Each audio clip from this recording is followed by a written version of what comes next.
Hoy en Memorias de Pez vamos a hablar de un importante proceso que determinó la historia moderna de España y de la península ibérica. Un largo periodo en el que convivieron y se mezclaron pueblos de distintas culturas, se crearon nuevos reinos y también desaparecieron otros, y como no, se dieron un montón de batallas. Hoy en Memorias de Pez toca hablar de la mal llamada Reconquista. Para ello tenemos que irnos al siglo VIII, en el cual los musulmanes penetraron en la península ibérica y expandieron su religión y cultura por numerosos territorios. La expansión musulmana fue una centella, un proceso rapidísimo si se tiene en cuenta la cantidad de territorios conquistados.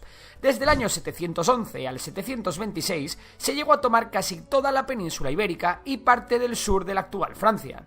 Este proceso fue facilitado por la crisis que estaba viviendo la monarquía visigoda. Y es que básicamente los visigodos se estaban pegando entre todos ellos y los musulmanes entraron en la península ibérica alentados por un pretendiente al trono, Witiza, que ayudado por los musulmanes quería hacerse con el trono del rey Rodrigo. Sin embargo, derrotado el rey Rodrigo, los musulmanes decidieron seguir la conquista de la península ibérica por su cuenta. Pero hay más causas, y es que la peste había causado un gran daño en Europa, dejando a sus ejércitos muy debilitados. Además, los musulmanes se beneficiaron de la red de calzadas romanas que el antiguo imperio había construido por toda la península ibérica. La primera incursión musulmana estaba compuesta por 7.000 bereberes enviados por Musa ibn Nusair y comandados por el general Tarik, el cual, por cierto, dio nombre a Gibraltar, o Jabal Tarik, que significa montaña de Tarik. Posteriormente, en el año 712, Abd al-Aziz cruzó el estrecho con más de 18.000 guerreros musulmanes, tanto árabes como bereberes, y conquistó Sevilla, Mérida y Zaragoza, realizando además incursiones en Galicia, León y Asturias. Con este señor, que también era conocido como Musa, da comienzo lo que se conoce como Emirato Independiente. Desde luego el tío se pasó el juego. Sin embargo, hubo una parte del territorio a la que los musulmanes consiguieron llegar, pero sobre la que no establecieron un control efectivo: la zona norte. Debido al aislamiento que les proporcionaba la cordillera cantábrica, los pueblos que allí residían, los astures, los cántabros y los vascones, siguieron teniendo las mismas costumbres y creencias de origen romano y mantuvieron la religión cristiana. En el 722 se dio una cruzada capitaneada por un tal Don Pelayo, que parece que era un noble visigodo que se marchó a Asturias y terminó coronado como rey. Se cuenta que este señor consiguió frenar el avance de los musulmanes por los picos de Europa en la batalla de Covadonga.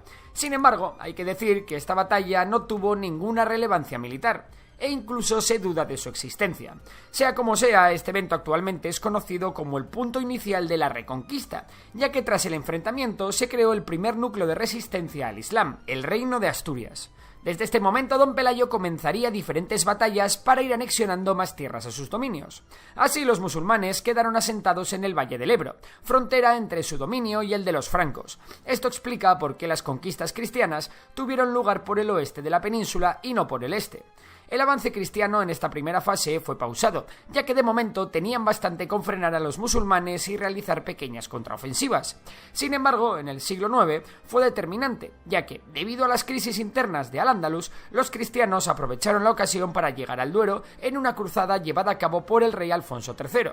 En los Pirineos también se comenzaron a gestar diferentes grupos de cristianos que querían frenar el avance musulmán. Por este motivo, el reino de Pamplona, que posteriormente pasará a la historia como el reino de Navarra, el condado de Aragón y la Marca Hispánica, situada en el norte y centro de Cataluña, se convirtieron en importantes núcleos de resistencia contra los musulmanes.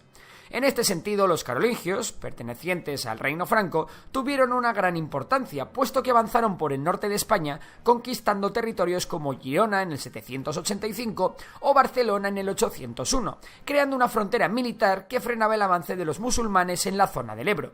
Así es como se creó la famosa Marca Hispánica, una zona que resultó clave para el avance cristiano. Cabe mencionar que ya antes, Carlos Martel, predecesor de Carlomagno, rechazó la invasión musulmana en la batalla de Poitiers en el 732. En la zona de los condados catalanes, el condado de Barcelona se convirtió muy pronto en el dominante en la zona, y tras una unión entre el Reino de Aragón y el conjunto de condados vinculados al de Barcelona, se originará la Corona de Aragón. Otra cosa muy importante que estaba sucediendo es que en paralelo al avance militar, los nobles de los distintos reinos siguieron diversas estrategias con el objetivo de repoblar el área que iban conquistando. Vamos, que nos podrían dar una buena clase de cómo repoblar la España vaciada. Por otro lado, en el siglo X se constituyó el Califato de Córdoba por Abdelarmán I, consiguiendo la hegemonía musulmana en la mayoría de los territorios de la península. De hecho, durante el 929, que es cuando se creó dicho califato, y hasta el 1031, la conquista de la península por parte de los cristianos se vio frenada. O más bien, se dieron varias épocas de paz, y únicamente podemos destacar una victoria cristiana en la batalla de Simancas. De todas formas, este avance duró poco tiempo, ya que a mitad del siglo X las tropas cristianas tuvieron que recular y volver a su posición inicial sobre el río Duero. El motivo es que el talentoso genio militar Almanzor, canciller del Califato de Córdoba, llevó a cabo una serie de campañas que frenaron el avance cristiano y atacaron toda la zona norte, desde Santiago de Compostela hasta Barcelona. En el siglo X, el reino de Asturias tuvo varias escisiones. La primera a la muerte del rey Alfonso III el Magno, que repartió el pastel entre sus hijos, García, Ordoño y Fruela. García se quedó con León, Álava y Castilla, fundando el reino de León. Ordoño se quedó Galicia y Portugal, y Fruela se quedó Asturias. Durante esta época fue también la consolidación del reino de Pamplona, que como ya he comentado fue el predecesor del reino de Navarra. Fruto de las guerras internas y del desgaste económico y militar ocasionado por la campaña en el norte de África, el Califato de Córdoba se desintegró en el año 1031, y esto causó un cambio brutal entre el equilibrio musulmán y cristiano. Con la caída del califa, en la península ibérica quedaron solo los reyes cristianos, y por ello comenzaron a ejercer como protectores, cobrando impuestos a los territorios que se habían descompuesto tras la caída de Córdoba, conocidos como las taifas. En la segunda mitad del siglo XI, los reyes de Castilla y León comenzaron a repoblar el territorio del Duero y del sistema central español, destacando Segovia, Ávila y Salamanca, que inmediatamente se convirtieron en comunidades cristianas. Además, en 1085, el rey Alfonso VI consiguió entrar en Toledo, una ciudad absolutamente icónica que había sido la antigua capital de los visigodos y también una zona clave para el Andalus. Los reyes de Aragón no se quedaron cortos e invadieron zonas como Huesca o Barbastro, cercanas al Pirineo. Sin embargo, algo potente estaba por venir. En el mismo siglo XI, las taifas de Badajoz y Sevilla pidieron ayuda a los almorávides, unos bereberes del norte de África. Estos señores, que eran una especie de soldados monjes con muy malas pulgas y una rigurosa interpretación del Islam, consiguieron mantener el control de los territorios musulmanes entre el 1090 y el 1146, unificando las taifas. Por si fuera poco, algo más adelante, las taifas decidieron valerse de unos tíos que eran aún más bestias, los almohades. Estos desembarcaron en la península en el 1145 y lograron mantener un imperio que abarcaba desde el centro de Portugal hasta Libia. Pero finalmente, en el año 1212, los almohades fueron vencidos en la batalla de las Navas de Tolosa, por una coalición cristiana formada por los reinos de Castilla, Aragón y Navarra. La batalla fue súper épica y cuando los cristianos estaban a punto de perder, sus reyes en persona llevaron a cabo una última y desesperada carga, conocida como la Carga de los Tres Reyes, en la que los musulmanes mordieron el polvo. Después de esta batalla, el Andalus volvió a dividirse en diferentes taifas, permitiendo así que en el siglo XIII fuera el momento cumbre de la Reconquista. Tras la batalla de las Navas de Tolosa se comenzaron a organizar las cruzadas cristianas, siendo sin duda la más importante la de la Corona de Aragón capitaneada por Jaime I el Conquistador. Este monarca consiguió agenciarse un montón de territorio musulmán y convertirlo al cristianismo. Así fue como anexionó a la corona las Islas Baleares, Valencia y parte de Murcia. Desde el año 1065 Castilla se había convertido en un reino, y los castellanos comenzaron una batalla para reconquistar la península ibérica y cristianizarla. Su acción se centró en las tierras del sur, donde más fuertemente había calado la cultura islámica. Tras un largo asedio, a finales del 1248, Sevilla cayó rendida a los cristianos. Finalmente, en 1262 cayó Cádiz, quedando únicamente por conquistar Granada, que desde el 1238 había sido refundada como el Reino Nazarí de Granada. Este reino resistió mucho más que el resto, y de hecho estuvo en pie hasta finales del siglo XV, cuando cayó, coincidiendo en año con el descubrimiento de América.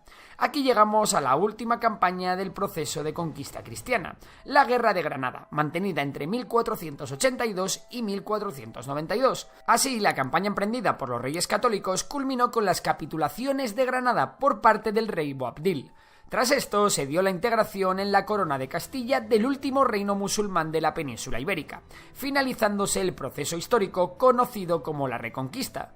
Ahora bien, antes de terminar, me gustaría aclarar por qué el término reconquista no es del todo correcto. En primer lugar, cuando hablamos de la reconquista, generalmente se remite en exclusiva a la perspectiva cristiana del proceso histórico, ignorando completamente la perspectiva musulmana. Además, es erróneo hablar de la reconquista de muchas ciudades, pues estas fueron directamente fundadas por los musulmanes y no existieron en la época visigoda. Un ejemplo de esto es la propia Granada. Por otra parte, reducir este periodo medieval a 8 siglos de reconquista constituye una simplificación gigantesca. Es importante entender que hubo enormes espacios de tiempo en los que, durante varias generaciones, no hubo guerra, sino convivencia. La península era un territorio multicultural y multirreligioso, donde no solo había conflictos, sino también mezcla entre culturas. Como ejemplo, hasta el siglo XI era costumbre que los gobernantes cristianos del norte enviaran a sus hijas a casarse con la élite andaluza, incluyendo la familia del califa. Además, muchos de los cristianos o judíos que vivían bajo el dominio musulmán llegaron a arabizarse por completo, mientras que los musulmanes que vivían bajo dominio cristiano, conocidos como mudéjares, también hicieron lo propio. Y bueno, y es que ya lo dijo Gasset, si una reconquista dura 8 siglos, quizás no es exactamente una reconquista, ¿no? Bueno, esto es todo por hoy. Si te ha gustado el vídeo ya sabes que puedes darle a like, suscribirte al canal y si te gusta la economía, seguir a Memorias de Tiburón, mi otro canal. Por lo demás, un saludo y hasta la próxima.